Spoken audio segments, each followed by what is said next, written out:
Hello friends, તો આજે આપણે રજવાડી ઢોકળીનું શાક વર્ષો જૂની બાને રીતથી આપણે બનાવીશું. તો મેં લસણ અને મરચાં આવી રીતે લીધા છે અને તેને ક્રશ કરી લેવાના છે. આપણે વર્ષો જૂની બા પહેલાં એના સમયમાં બનાવતા ઢોકળીનું શાક, એ રીતે આપણે શાક બનાવવાનું છે. તો તમે આ વિડીયોને કન્ટિન્યુ સુધી રાખજો. તો આપણે શાક બનાવવાની શરૂઆત કરી લઈએ. તો જુઓ, લસણ અને મરચાંને મેં આવી રીતે ક્રશ કરી લીધા છે. તો હવે તમે તેમાં આદું પણ ક્રશ કરી શકો છો. તો હવે એક તપેલી લઈએ અને તેમાં થોડી છાશ લઈ અને છાશને ઉકાળી લેવાની છે. તો મેં 1.5 થી 2 ગ્લાસ જેટલી છાશ લીધી છે. તમે તમારા ક્વોન્ટિટી પ્રમાણે તમે બનાવી શકો છો. તો આવી રીતે સૌપ્રથમ તો આપણે તપેલીમાં છાશને ઉકાળવાની છે. બા શાક ખૂબ જ સરસ બનાવે છે. તો આ શાક મેં બા પાસે શીખ્યું છે. તો આપણે પણ આ શાક બનાવીએ. તો તમે પણ જો મારી ચેનલ પર પહેલી વખત આવ્યા હોય તો તમે ચેનલને સબસ્ક્રાઈબ કરી બેલ આઇકોન પર પ્રેસ કરજો, જેથી કરીને તમને નોટિફિકેશન આવી જશે કોઈ પણ વિડીયો અપલોડ કરીશ એટલે. તો આપણે છાશ ઉકાળી લઈએ ને ત્યાર પછી આપણે તેમાં જે લસણ મરચાં જે ક્રશ મેં કર્યા હતા એને આપણે થોડા એમાં એડ કરવાના છે. અને હળદર, લાલ મરચું અને મીઠું એટલે કે નમકને આપણે તેમાં એડ કરી અને સરસ મિક્સ કરી લેવાનું છે. સ્વાદ અનુસાર આપણે મીઠાને ઉમેરીશું. તો ઉમેર્યા પછી આપણે તેને ઉકાળી લેવાની છે છાશને. બધું સરસ મિક્સ થઈ જાય.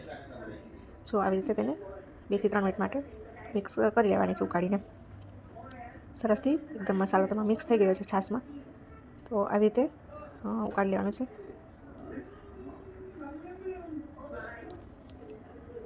તો ઉકળી જાય ત્યાર પછી આપણે જે જુઓ એકદમ તેમાં બબલ્સ જેવું થઈ ગયું છે, એ થઈ જાય ને ત્યાર પછી આપણે તેમાં ચણાના લોટને ઉમેરવાનો છે. અને તેને પણ આપણે એકદમ સરસથી મિક્સ કરી લઈએ કે તેની ઢોકળી બની જાય એવી રીતે.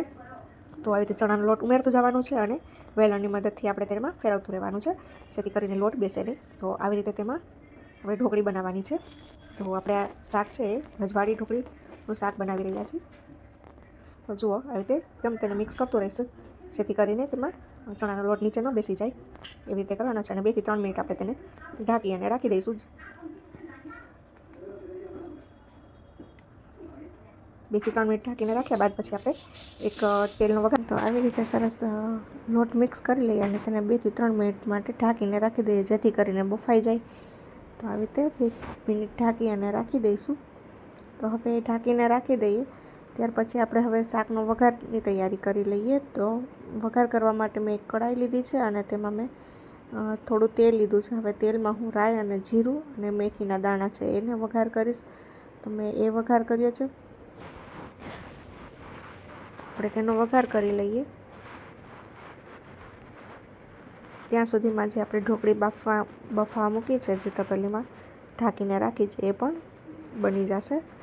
તો આપણે એ બને ત્યાં સુધી આપણે બીજી તૈયારી કરી લઈએ. તો રાઈ જીરું એડ કર્યા હતા, એ પણ તતડી ગયા છે. તો હવે ત્યાર પછી એમાં થોડી હિંગ એડ કરી છે. પછી મરચાં અને લસણની પેસ્ટ બનાવી હતી એ એડ કરી છે. તમે એમાં આદુનો પણ ઉપયોગ કરી શકો છો. ત્યાર પછી આપણે તેમાં છાશને ઉમેરી દીધી છે. તો હવે ઉકળે તેટલી વારમાં આપણે ઢોકળી બનાવી લઈએ. તો જે ઢોકળી બાફવા મૂકી હતી એ બની ગઈ છે. તો હવે આપણે એક થાળીમાં તેને પાથરી લઈએ. તો જુઓ, હવે તેલવાળા હાથ કરી અને ત્યારે આપણે એક થાળીમાં ઢોકળીને આવી રીતે એકદમ પાથરી લેવાની છે સરસથી. તો જુઓ, આવી રીતે એક સરખી બધી જ સાઈડથી બને એવી રીતે આપણે પાથરી લઈએ. ત્યાર પછી આવી રીતે કાપા કરી લઈએ. ગરમ છે એટલે સરખા કાપા નથી થતા, પણ થોડી વાર તમે ઠરવા દેશો તો તેનાથી પણ સરસ કાપા થશે. તો આવી રીતે પણ કરીએ છીએ. જો તમને ગ્રેવી ઘાટી ભાવતી હોય તો તમે આવી રીતે ગરમમાં જ કાપા કરજો. અમારા ઘરે જનરલી આવી રીતે ખાય છે એટલે અમે ઠરવા નથી રાખી અને ઘાટી ગ્રેવી માટે થઈને આવી રીતે ગરમ જ ઢોકળીમાં અમે ઢોકળી બનાવી લીધી છે. તો જે છાશનો આપણે વઘાર કરી અને ઉકળવા મૂક્યો હતો એમાં હવે આપણે આ ઢોકળીને એડ કરી દઈએ, ઉમેરી લઈએ. અને હવે તેને 2 થી 3 મિનિટ માટે ચડવા દઈએ. તો એકદમ પાકી જાય પછી શાક એકદમ ખૂબ જ સરસ લાગે છે. તો જો તમે તેલ મસાલાવાળું વધારે ખાતા હોય તો તમે વધારે તેમાં લાલ મરચું છે, ગરમ મસાલો છે, તેનો પણ ઉપયોગ કરી શકો છો. તો જુઓ, આવી રીતે લાલ મરચું, ધાણા જીરું અને ગરમ મસાલાને તમે ઉપરથી પણ તેમાં એડ કરી શકો છો. તો હવે 2 થી 3 મિનિટ આપણે ઢાંકી અને રાખી દઈએ. તો ઢોકળીનું શાક રેડી થઈ ગયું છે. ત્યાર પછી આપણે તેને ગાર્નિશિંગ માટે આપણે તેમાં કોથમરીને ઉપરથી ઉમેરી દઈશું. તો ફ્રેન્ડ્સ, મારી ચેનલ પર જો તમને આ વિડીયો પસંદ આવ્યો હોય તો ચેનલને સબસ્ક્રાઈબ કરવાનું ભૂલતા નહીં. બેલ આઇકોન પર પ્રેસ કરી દેજો.